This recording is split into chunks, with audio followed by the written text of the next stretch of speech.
నమస్తే సర్కార్ ఇండియాకు స్వాగతం. ప్రభుత్వ మెడికల్ కళాశాలల ప్రైవేటీకరణ విధానాన్ని వ్యతిరేకిస్తూ వైసీపీ చేపట్టిన కోటి సంతకాల ప్రజా ఉద్యమ కార్యక్రమం నియోజకవర్గ కేంద్రాల నుండి జిల్లా కార్యాలయానికి తరలించిన కోటి సంతకాల పత్రాలు నేడు జిల్లా కేంద్రం నుండి తాడేపల్లి కేంద్ర కార్యాలయానికి చేరనున్న పత్రాలు. ఈ సందర్భంగా విజయవాడలో 7 నియోజకవర్గాల నుండి సేకరించిన సంతకాల పత్రాలను జిల్లా కార్యాలయం నుండి వైఎస్ఆర్సీపీ కేంద్ర కార్యాలయం తాడేపల్లికి తరలిస్తున్న ర్యాలీలో 7 నియోజకవర్గాల ఇన్ఛార్జీలు, జిల్లా అధ్యక్షులు, వైఎస్ఆర్ పార్టీ నాయకులు, కార్యకర్తలు అధిక సంఖ్యలో పాల్గొన్నారు.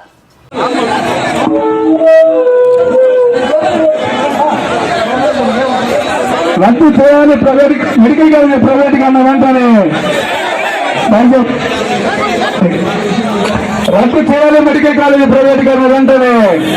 రద్దు చేయాలి మెడికల్ కాలేజీ ప్రైవేటీకరణ వెంటనే. రద్దు చేయాలి మెడికల్ కాలేజీ ప్రైవేటీకరణ వెంటనే. రద్దు చేయాలి మెడికల్ కాలేజీ ప్రైవేటీకరణ వెంటనే.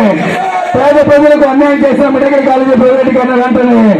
పేద ప్రజలకు అన్యాయం చేసిన మెడికల్ కాలేజీ ప్రైవేటీకరణ వెంటనే. జగన్మోహన్ రెడ్డి గారి నాయకత్వం. చంద్రబాబు నాయుడు గారు, నేను ఒక ప్రశ్న అడుగుతా ఉన్నాను. ఈరోజు రాజధాని నిర్మాణానికి 47,000 కోట్లు అప్పు చేశావు. ఈరోజు 2,66,000 కోట్లు ఈ రాష్ట్రంలో ఇప్పటికి అప్పు చేశాం. 18 మాసాలు అవుతుంది. 5,000 కోట్లు పేద ప్రజానికానికి వైద్యం అందించేటటువంటి మెడికల్ కళాశాలలకి పెట్టడానికి మన ప్రభుత్వం. ఇది భారత రాజ్యాంగానికి విరుద్ధమైనటువంటి ప్రభుత్వం. అందరికీ సమాన అవకాశాలు. కార్పొరేట్ వైద్యం బలవంతులు చేయించుకుంటా ఉంటారు.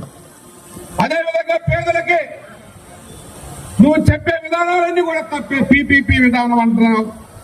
ఆరోగ్యశ్రీని ఏదైతే బీమా సంస్థలు, ప్రైవేటు బీమా సంస్థలకు, ఇన్సూరెన్స్ కంపెనీలకు అప్పచెప్పేటటువంటి కుతంత్రం చేస్తా ఉన్నాం. ఈరోజు మెడికల్ కాలేజీలు ఎక్కడైనా సరే, ఏ ప్రభుత్వం అయినా సరే సమాన అవకాశాలు ఇవ్వాలంటే